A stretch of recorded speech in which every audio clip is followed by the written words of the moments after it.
Choas in the building with us today. How you doing? How you doing? Yes, it is an honor. Thank you very much. I'm honored to be here, actually. So how you feeling tonight? I'm feeling really good. I came to do some performance tonight. I've been in a little hiatus, and thanks to the network right here, and Spolight in the city. I want to make my resurgence. So this is the first performance that I've done in a while. I did one at school, so y'all got a little sneak preview at school, but this is my real first bringing it back out. So it's time to bust on out that shell, huh? Yeah, we're coming back. We're coming back hard. Okay, all right. Well, how long have you been doing music? Let the people know. Man, I've been doing music my whole life. I sing also. I've been singing my whole life, been in choir, and did all kinds of stuff like that through every school I've ever been to. But as far as hip hop, I've been doing it, man, for a long time, over a decade. I can say that. Wow. So y'all, he's a singer as well. So that's great to know. I cannot help to notice that watch on your ring. That is too cute. Wow. Yeah, that's my daughter. Shout out to my daughter, Jade Sky. They gave me this for Christmas, so I'm rocking it now. Oh, that's so sweet. That is too, Shout out to my son too, Brandon Jr. Oh, you can't leave him out. Can't leave him out. You gotta shout out all the babies. Oh yeah, all the babies. And my wife, that's what's up. Hey, baby, that's it. Oh, what did you do for your wifey for Valentine's Day? We just chilled out actually. We spent time together and took care of the kids. That's what we were. That is so nice. My daughter was sick, so we just did the family thing. The family thing. That's what's up. Can never go wrong with the family thing, Never. right? That's what's up. So we know you're an artist, singer, as well as hip hop artist, but you also do a lot of other things during your free time. Yeah, most of my free time is consumed with basically two things. One is martial arts. The other is studying Black history. Actually, world history, to be more specific, but actually more specifically Black history. You just keep on surprising me with all these talents you got. Right. Martial arts, singer, hip hop. I was just about to say, can you teach me how to karate chop somebody? I actually do. I do ninjutsu. It's called the Bujinkan. Oh, good. What's your zodiac sign? I'm the zodiac guru. So. I'm a Cancer. Hey, can I get some? You heard that? He spent time with his family. Cancers, we are the family. I actually say I'm a pure Cancer because my mom and my dad were Cancers. Oh. What's your birthday? July 3rd. Mine is July 9th, so shout out to all the Cancers. That's what's up. Shout out Cancer. The Cancer's taking over right now. The Libra's in the building, y'all. The Libra helps us down.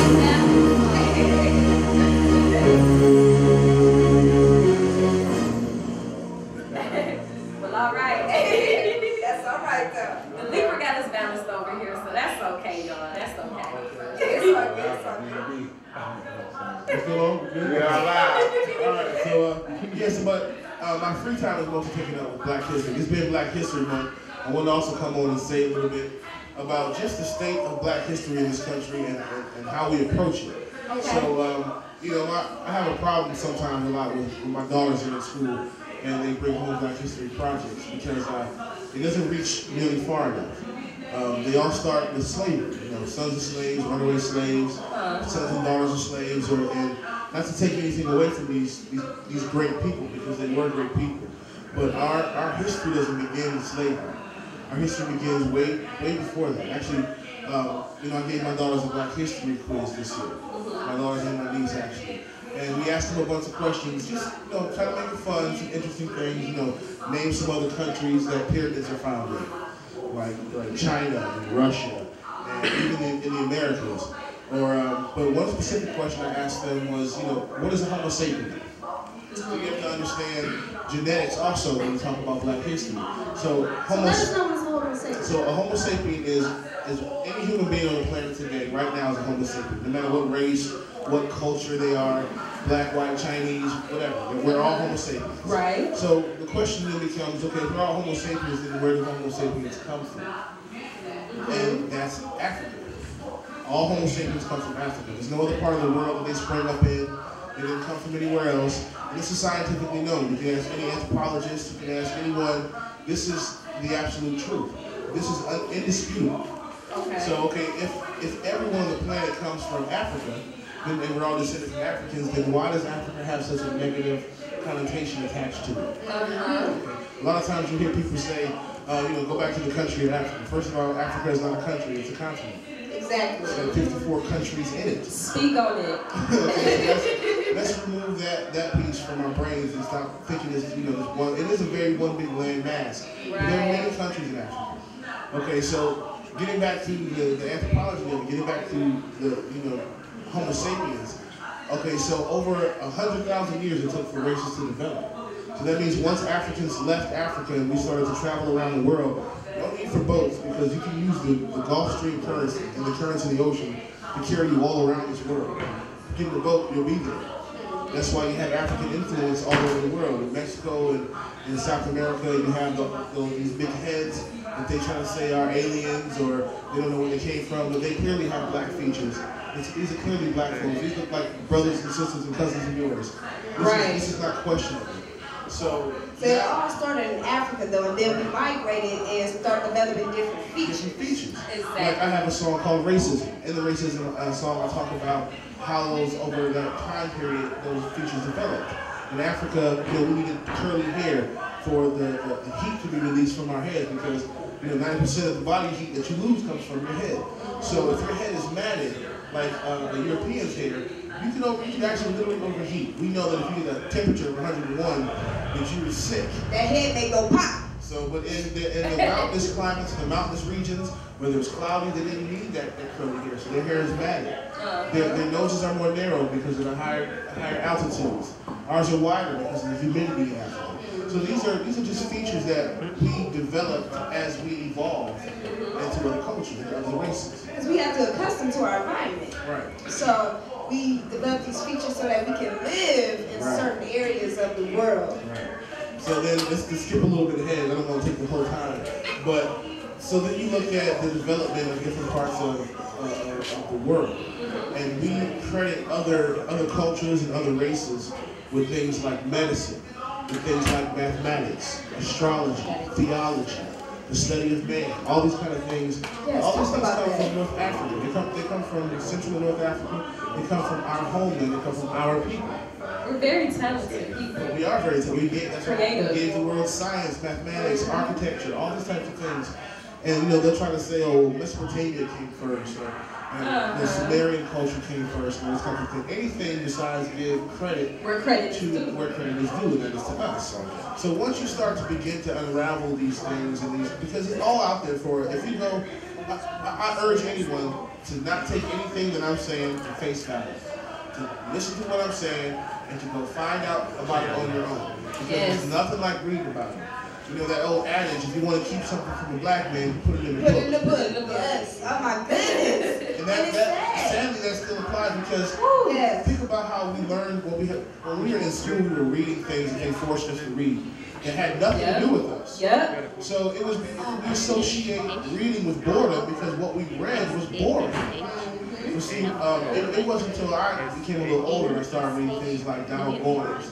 I started reading like Iceberg Slim, some black writers who wrote in a language that I could understand and was raw about it. Didn't hold anything back, didn't try to sugarcoat it. It's funny that you say that because me and her was just having a conversation. I was talking about how in elementary school and in middle school, high school, they don't tell you none of this. They don't. Let you go to school and take an African studies class, you're going to find out all this stuff that you did not even know. Right, and it's empowering. Like I hear a lot of people say, well, all that happened in the past. What does that have to do with me now?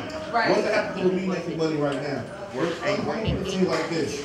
Your past makes you who you are. Right? History repeats itself. As an individual, your past makes you who you are. As a culture, your past makes you who you are. If you think that it doesn't have anything to do with today, all you have to do is look at television.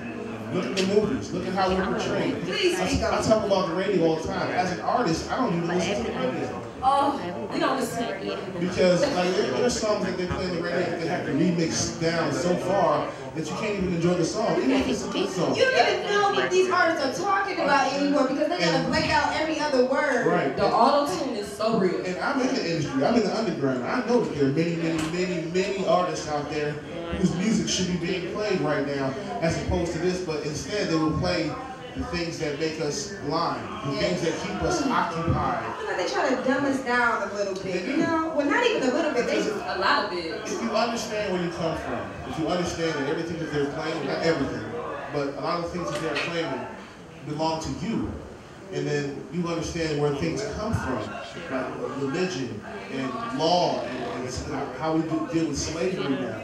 All these things come out of the Eurocentric mindset. And that doesn't mean that all white people are evil or anything like that. That means that the people that were in power in these times made decisions.